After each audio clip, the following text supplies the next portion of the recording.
Georgia football season, which means I got a film study coming for you. We just stepped on their face with a hobtail boot and broke their nose. We just crushed their face. What is up, ladies and gentlemen? Welcome into today's broadcast. It is indeed a Monday during a Georgia football season, which means, of course, I've got a film study coming for you. Big win Saturday against Florida. I think it kind of, apart from about a 7-minute stretch in this football game, went exactly how everyone kind of predicted it.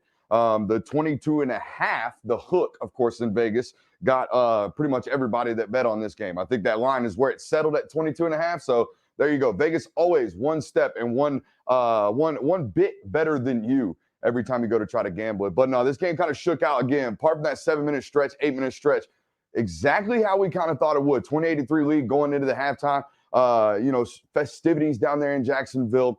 Georgia coming out in that fourth quarter and late third quarter, really responding to a tough stretch that we're going to break down right here. Obviously, it's a big week for a different reason, not this football game. We're going to clean up these mistakes, if you will, on a Mistake Monday, and then we're going to look our eyes forward to Tennessee this weekend in between the hedges. Obviously, a big football game and a big week to be here on the Film Guy Network. Appreciate you guys for being here. Hit that thumbs up if you like any of it. If you're a Georgia fan in particular and you like this kind of stuff, you like being educated on football by one of the, better minds in the game, come over, patreon.com/Brooks Austin. We'd love to have you. One more shout out to the Gramco, or first shout out, I should say, to the Gramco, our primo sponsor, the friends and family over there at thegramco.com. Promo code Brooks25 will get you 25% off on all your latest and greatest CBD and Delta 8 needs. All right, let's recap this football game. We're going to start where things really, really get interesting right out of the half, right? I think Florida did everything they could at the halftime to make some type of adjustment to muster up something worth of a drive, and it took a whole lot of help even for them to get a score on like a traditional scoring drive like this right here that we're going to show you. The only real scoring drive in terms of like, hey, they got the ball at the 25 and had to walk it 13 plays to go score. This is it. This is the one drive. So let's walk through it and see how they got it done. I'm going to tell you what, they got it done through a lot of help and 3 third-down runs. Florida, the only football team, I think, moving forward, you might as well break down as a Tennessee that they're going to run the ball on third and medium / third and long. I mean, their best third-down conversion rates this year, or at least I guess in this game today that we're going to watch, are all handoffs to Trevor Etienne. So here we go. Let's shut up and let's grind some tape. Here's what I'm talking about right here. First play of the half, they tried to take a shot at Keely Ringo. Keely was in perfect phase, and they got to come back, hand it right off inside in between the tackles right here to Etienne, and he does a great job getting his pads forward and picking up some good solid yardage right there. Also don't love these angles right here. Okay, shoulders turned means gaps created, right? If shoulders are square, gaps are not created. We are truly indeed two gapping there. But if our shoulders are turned, we allow backs to kind of get in between us and find holes and hit the gas like that right there. But I think they liked more of just, it's a really favorable front for them. You look at it from the tight, right? All they've really got to do is get an ISO here, get an ISO here. These two guys got to get up to Smile Mondon as well, who I think, he gets kind of pulled out of the box initially by the quarterback, gets held true by the quarterback out the back. So just a nice favorable front for Florida to run into. They didn't have a lot of those on Saturday. Then AR with a pretty bad miss right there on I'm not going to say a blown coverage, but an open opportunity. They come back to the ground game and you're stuffing that. Here we go, 3rd and 9 rather. Okay. 3rd and 9, looks like Georgia's going to get off the field. They go quarterback design run, middle of the field on 3rd and 9, okay? Again, just might be the only football team in America that you have to almost build this in as a Tennessee. 3rd and 9, quarterback design run all the way. We got a couple things to talk about and correct right here. I don't know how they teach the front side of counter directly. I've never been in the meetings. I've never done anything like that. But we don't get that kind of access. But I can almost assure you that the technique is not to avoid the lead blocker. Almost every technique in counter revolves around striking the lead blocker, whether it be a turn and spill, whether it be cross-facing, whether it be wrong arm, whatever your technique is. I watched a new one the other day. It's kind of a hybrid between playing like a base block and playing like a spill. I mean, there's a variety of ways to stop counter. One of them is not to dive outside, okay? And though you made the guy miss, that's okay.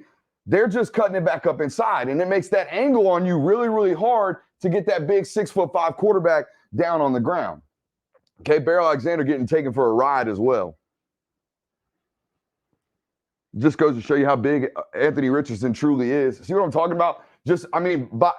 Bobby, it's a little bit of an adjustment here, but it might have been the difference in a TFL versus a guy picking up 6 yards on a third down here. Watch 33 at the top of your screen.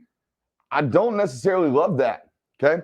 I don't necessarily love that because it does open up a slight crease. Even though he gets his head back inside, we're tackling ankles on a big, big physical quarterback.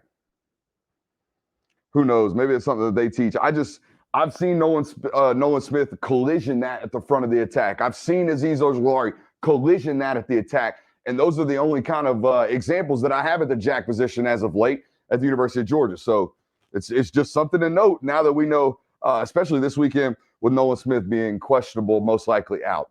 This is just goofy, man. This was goofy during the game. This was goofy after the game watching this.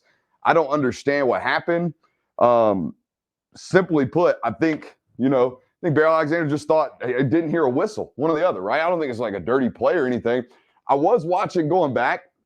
Anthony Richardson I'm not blaming this on him. This is just a goofy play. But Anthony Richardson has a tendency to look like he is completely stoic even when plays are live. I was watching him a couple times. I'm like, dang, man, he's really, really like extremely like the plus side of calm. So I don't know. Maybe Bear thought the play was live. Clearly thought the play was live. He's not intentionally doing that. Hey, I would say, if you guys were here with us last week, one of the keynote tendencies we identified, okay, was their repetitive tendency or repetitive traits to naked out of pistol, okay? Real shallow naked too. So I told you all week, I said these rushers, when they're taught to key in and rush, they're going to be taught to rush on the upfield shoulder of the quarterback. So in other words, when the quarterback turns his back to us, we are going to rush, okay? We are going to rush to his upfield hip, okay? Wherever his upfield is going to be, our upfield hip is going to be. So when 10 comes around this edge, you can really see it from the tight. He's not going to worry about this. He's not going to worry about none of this. He's not even going to worry about the play fake. He is pursuing nothing but the back hip of Richardson because he's been added on in a situation where they are predicting or they are thinking they are going to get play action pass.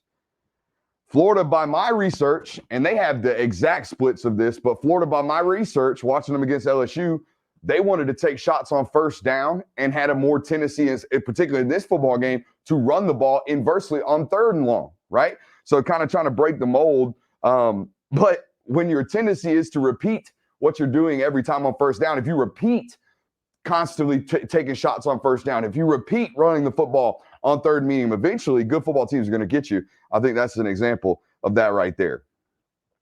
Chris Smith had a pressure as well early in the football game off of a similar concept just from the front side as opposed to the back side. I'll tell you what, though, 15 is hard to tackle. I know there was some freaking out about the first hit he took during the game.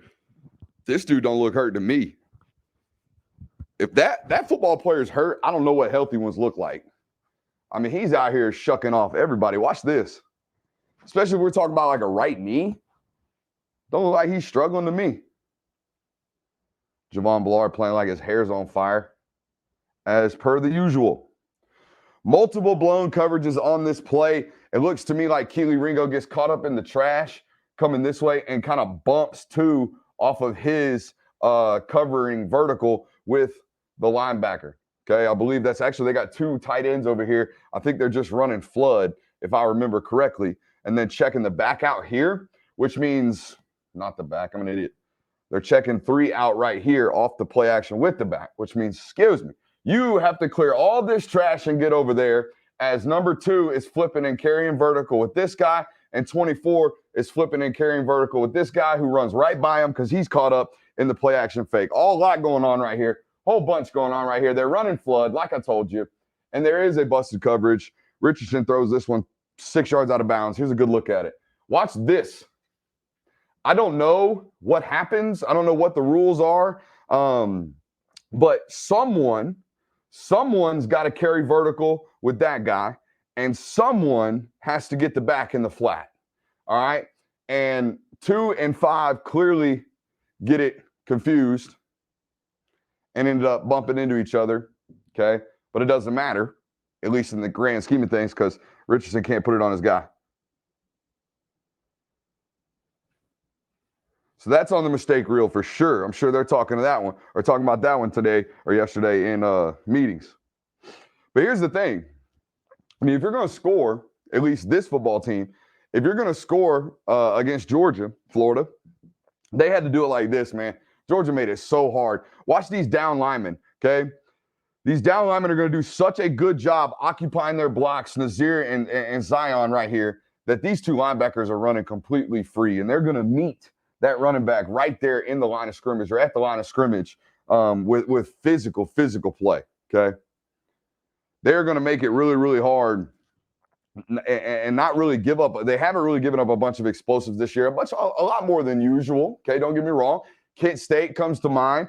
Missouri, a big explosive on a run play comes to mind. This past week, the 78-yard touchdown comes to mind. They've given up these explosives. Next week, they have got to make teams do this, okay? They have got to make teams be really, really methodical, and teams by Tennessee, I mean, really, really methodical in their approach. Here again, running the ball on 3rd and 7, you can really tell just by the angles with which other guys are playing with that they're not really expecting run. I mean, Chaz Chambliss is damn near in C or like in A gap by the time he recognizes that the ball is being kept and going out the back. So there's a lot going on right there. I also think JDJ is slightly out leveraged off of the snap. If we can get it paused right as the motion kind of happens, okay, boom, there we go. Looks to me like Etienne, if we just can draw lines on where their feet are, okay? Looks to me like Etienne's got him out leveraged, I don't know, by maybe a yard or 2, okay? Maybe a yard or 2, and that's what the difference ends up being by the time the play gets to the edge. I'm going to be honest with you guys. I missed on Trevor Etienne. I think he's a really good college football player, and I didn't expect that. Not that I didn't think he was a bad high school football player. I just didn't see the juice. I didn't see the juice. I was wrong. I think a lot of teams were, though, honestly. But again, here you go again. Jamon Dumas-Johnson making a great tackle right here in space on a guy who we've seen is really, really hard to tackle. But they are going to make it hard until they do this. And I think the only mistake here is he flows over the top for Q as they run. It's no different than a read option, okay? And then Chris seems to just float over just a little bit too far on this as well, okay? You start adding the quarterback into the run game, man, eye discipline gets really, really tough. And all it takes is maybe to read the quarterback one step too far like Chris did right there, and then all of a sudden the running back's sneaking right by you for a touchdown. I think if Tennessee's going to have a chance to move the football effectively, just like they did against Alabama, they're going to have to run Hendon Hooker.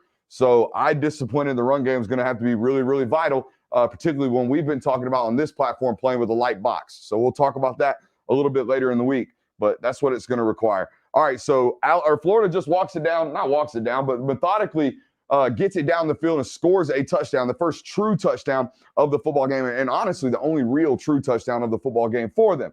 So what is your response? Well, immediately turn the football over. But guys, just think about it. In that 13-play scoring drive, they had to convert a 4th and 4 via a personal foul. That 15-yard penalty was the biggest play on that drive. Trevor Etienne accounted for 33 of the 60 total yards. There you see the fumble. Hey, Deuce had a great game, created 2 of these turnovers. I think his Dupree guy is a really, really good football player. Really, really good football player. All right. Next possession, I think you're racking up stops right here, right? Defense basically gives up a stop. Like 4 plays later, you're kicking a field goal right here, right? Let's see here. Check down. Yep, that's correct. Sorry, guys. We're trying to be quick. This is the check down again. Good pursuit, Javon Ballard. Good tackle. And here comes the 3rd and 6.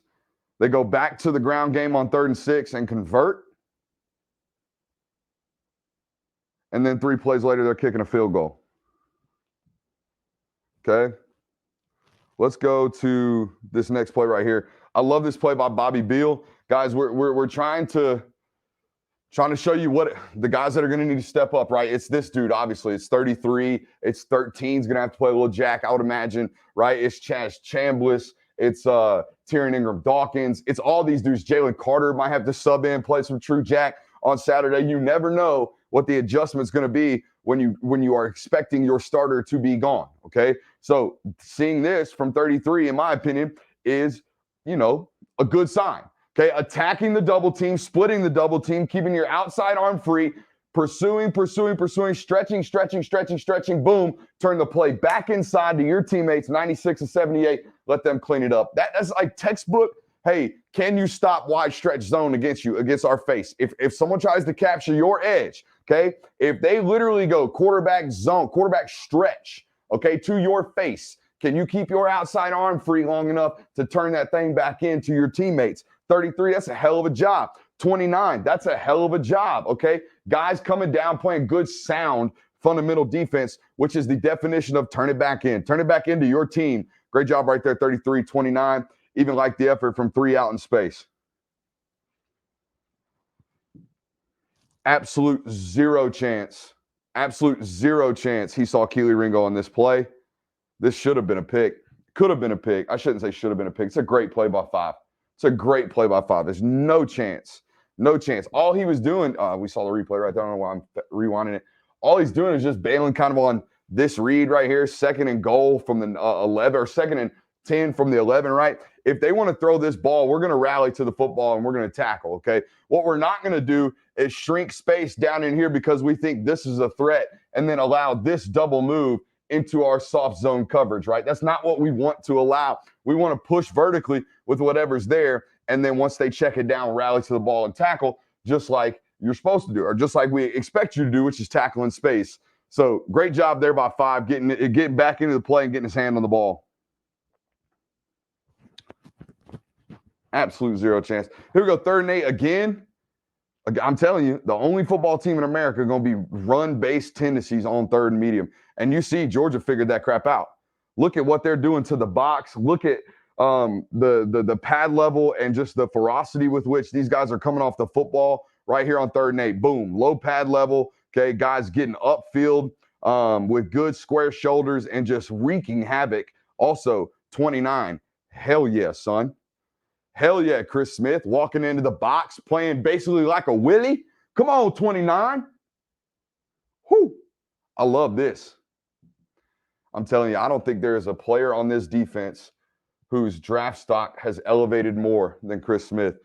Every scout I see that I kind of like, we ain't supposed to talk a lot, but every scout I see just kind of make eye contact. 29. Yep, there he is. And then this is the answer, right? No, excuse me. This is the next interception. We got to get to it. We got to hurry up. Where are we at on time? We're at 18:42. Oh, no, I would not be me. I would not be me if I didn't point this out. Hey, y'all ain't going to be able to see it, but this right here is Ventrell Miller. He's blitzing into B-gap over there, and Georgia's running power pass off the play action. Okay, so they've pulled the backside guard. Ventrell has seen that and is plugging into the vacant gap. Okay, so which means now 63 and 73 have to, or 77 that is, have to work this nose tackle to the backside inside linebacker right now. Right now. So what happens is, if I can slow this down close enough, and I cannot wait to see it on the All-22 because me and my boy SVP going to be going viral this week. Okay, check this out. He is going to snatch this young man with his right arm and then just choke slam his butt. Okay, watch this. Give me that right hand. Okay, and then just boom. I love me some 63, dog. I love me some 63. Some people going to say that's a hold. That's I don't see a yellow flag. I don't see a yellow flag. I see a center getting his eyes into backside A gap, getting his chest and his head in front of a blitzer, and then planting that sucker like Kane in the daggum WrestleMania. Come on, 63. Talk to me.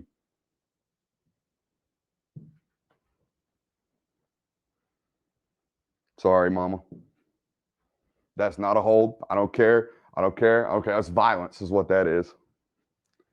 Stop rewarding kids for throwing people around. Nah, dude. He just threw a grown man, a 60-year senior on the ground, okay, with one arm. Just, here we go. Kenny, ran like a man possessed. A man possessed on Saturday. Also, hell yes, 63. I've been waiting on offensive linemen to do this crap for years. For years. Be smart enough to understand that if the mic goes away, we should just turn and seal. Watch this, okay? Their combination is through zero up to this Mike linebacker, okay? All of the pre-snap motion and junk and post-snap looks, all of that, take this Mike linebacker that way, okay? Not to mention, the safety goes running too, all right? So what happens is as soon as he gets this number 9 sealed, and as soon as he looks up and knows, hey, work to your combo, as soon as he gets his eyes up, he notices everybody's chased away, he just turns, walls, and seals it off and creates a massive, massive hole right here for Kenny. Also, great job, Kenny, IDing the speed in which the linebackers are over pursuing and cutting that ball back. This is not, can't be done better. Watch it from the tight. Boom. There you see 63. Look at him. 2 has completely chased off the screen. 27 is going to say, see you later as well. So 63 is just going to say, all right, we're going to turn it off. Great job, Willock, getting some displacement on the 3 tech and hella eyes and vision from 6 to cut off of exactly the butt that he needed to cut. Love this at the line of scrimmage from 50 or from 13. Check this out, okay? Hey, free defender over here, right? Got a hang defender. We're trying to run inside zone this way. So what do we need to do? We need to change the mic identification. Let's not have to worry about going all the way out to this guy because I know that's what y'all want to do. So we're going to call Mike 2, and before the snap, we're going to bring Kieris in and add him on for the additional guy in the box. Kenny, when you bounce, you're going to have to beat these 2 guys because we can't get to them. Check this out. The safety as well. It's brilliant by Stet. You got an overhang defender, just bring the guy to him. They're playing in zone, so they're not going to travel over with you. Great job, 6, beating the guys that you needed to beat in space because we can't block them all, right? We can't block them all. Great work. Great work.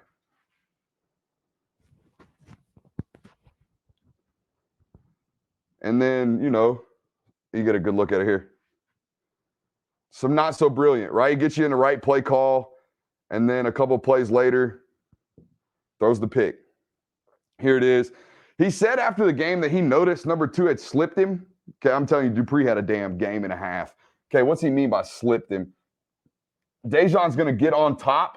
2's going to be in trail and then slip. That right there is that slipping up underneath that target. Okay, as soon as that happens, that ball's got to be touched up. Okay, as soon as that happens, that ball's got to be touched up. But dude, what are you going to do? That's just a hell of a football play. Boom. It's a hell of a football play. 22, you're dirty. Dirty play, I should say. All right, so there's the interception. And then Georgia just stands right up and immediately gets a stop.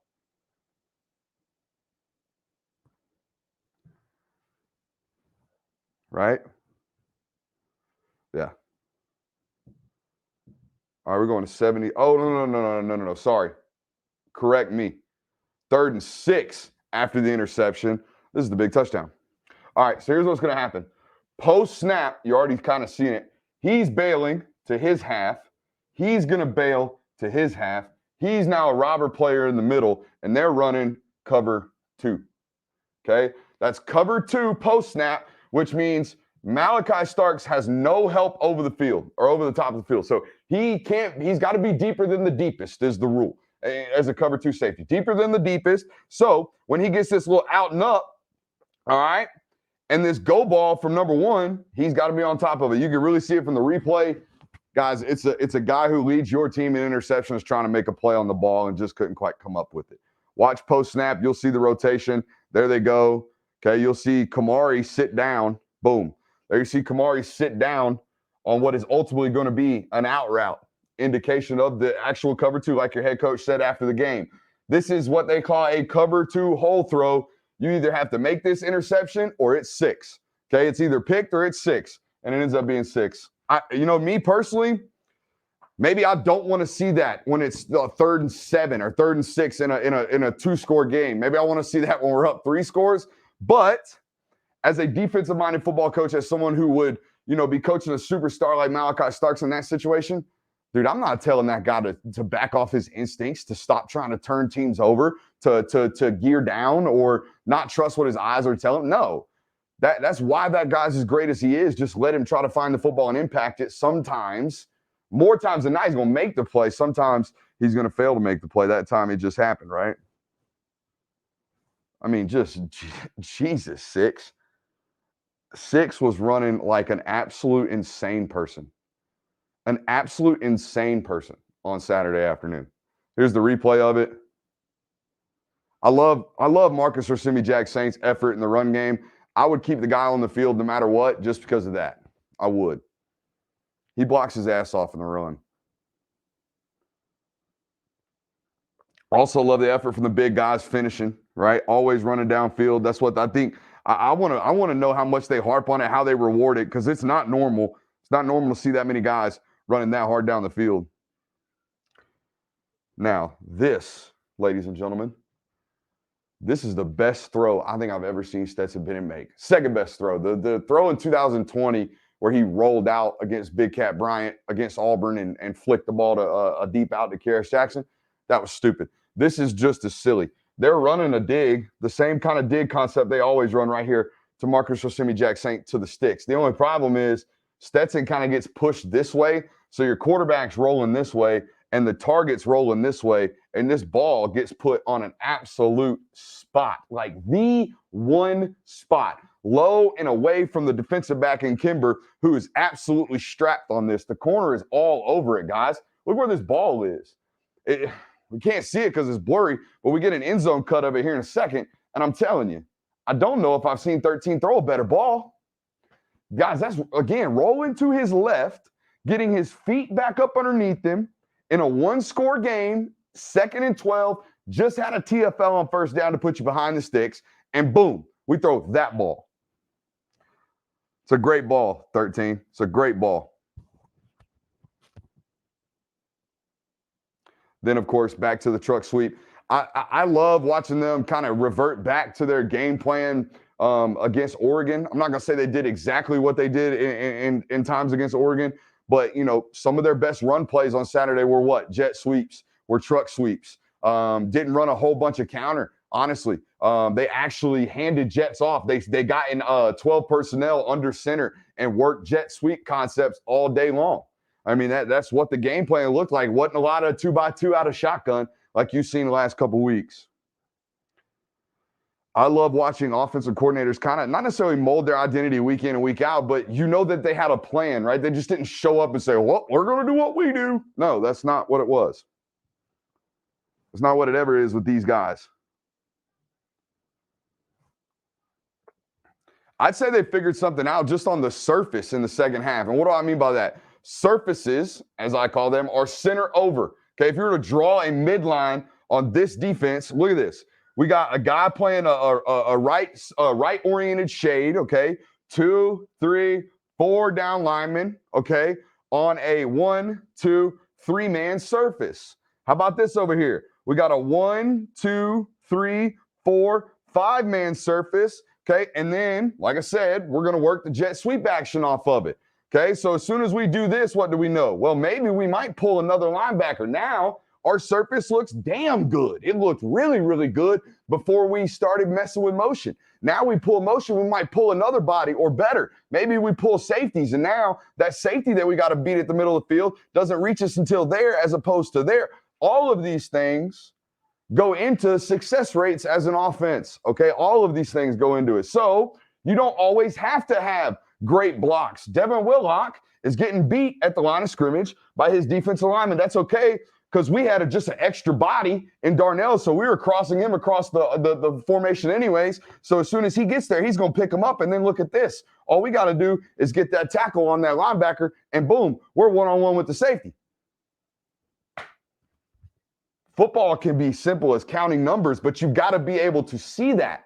You got to be able to see it from the box or on film study. Great job by the offensive staff right there. They loved slam back to the short side on Saturday. They ran it to a high clip. And this is the counter. I mean, this is stupid. It's talking about being just true to your read, being true to your landmark, as we would call it. Okay, his landmark is to trail the wrap defender or the wrap blocker. So in this case, the wrap blocker is Brock Bowers, okay? Trail him, especially if he's a ball carrier. Don't always trust the big, heavy tackles. If you got an H-back in front of you like a Brock Bowers, who's got probably just as good a vision with the ball in his hands as you do, yeah, ride that sucker, okay? Ride that sucker into the ground, because he's going to take you to promised land. I love this, man. This is just being true and staying true to your landmark and your read. As soon as 19 cut it up, he cut it up as well. Great job, Bowers, getting face-to-face, squared up on that linebacker. That was incredible. Check it out right here on the replay. 19's the key, okay? That wrap block is key. Check it out right here. Watch, as soon as 19 sticks his foot in the ground, right there, he knows, hey, we got to get back inside. Dejan does as well. Okay, they are committed to the read, to the landmark. Good work. Okay. They get a quick 3 and out from Florida. I mean, they just like that. Quick 3 and out from Florida. Get the ball back in this drive again. Jet sweep out of the ISO or out of the I formation. Okay. Under center. A lot of stuff that they were working week 1 against Oregon. Very similar 4-2-5 defense. Kind of has the same responsibilities. You know, if tight end arc releases, you go with him. That kind of stuff that leads and lends itself towards Georgia kind of attacking those edges against a similar defense right there. Force feeding Darnell, I'm good with it. You guys know here on this channel, we love when they just give Big O just some opportunities right here. Let's go to 11:01 right quick. They're so freaking close to busting one of these, man. So freaking close to busting one of these. And you can see teams are starting to have to put numbers over the top of it, okay? That's lightening the box for eventual stuff down the road. But, man, they are, I mean, one ankle tackle away from popping these things. Great job on the seal right there, the wall. And you're going to get a wall from here on 19, one-on-one with 84 and 22. Let's see if we can make something shake. 84, come on now. Come on now. That's the difference between unlocking Georgia scoring 39, 40 points a game, and Georgia scoring that 48 points a game, and being one of these quote unquote teams that are offenses that national, speaking talking heads, whatever I'm looking for, are talking about on Saturday mornings. With the Ohio States and the Tennessees and the USCs and all that good stuff. God dang, 6. Run like this, 6. You're going to play in the league for a long time. Hey, number one, I don't like this. I do not like this, Brenton Cox. I do not. I do not like what you're doing here. Watch him. I do not like what you're doing here. You know what you did right there. You threw a punch, and then watch what you're doing right here. You got a handful of face masks, cuz. We know what you're doing, dude. We all see it. Every respectful football person that's ever been in this action knows what you are. That's They get him again here in a second. This is fitting. You know, this is football karma right here. This is football karma. You out here grabbing folks' face masks and taking shots in the pile and doing all this stuff, man. Well, guess what? On 4th and 7, by the way, when you're a simulated pressure man, you're not even supposed to be coming right now. You jump off sides. That's what you get, football gods. And then they're going to line it up and put it on you. This is crazy. This is crazy to me. He jumped off sides when he's the bailer. On 4th and 7. Wild stuff. Wild stuff. Okay? And then you get down on the goal line. And, dude, hell yes to Kenny McIntosh. Hell yes to Broderick Jones. Hell yes to Cedric Van Pran Granger. Hell yes to everybody. Hell yes to all of them. That's winning football. That's winning football right there. A whole bunch of efforting and straining from that offensive line, guys. They do that for 4 quarters. I have loved watching this unit play. I hope you guys are enjoying them as much as I am, because it's been a blast to watch this offensive line unit kind of maul people this season. And I think they're going to do that, continue moving forward. Big week here on the network. We will be bringing you a what to expect, multiple editions of it on Tennessee. I know you guys are excited about this matchup. I'm excited to bring you what I have learned about it. All right. So for Brooks Austin from Film Guy Network, for the Graham Co., see us on Patreon. Hit that thumbs up on your way out. Appreciate you guys. Love you.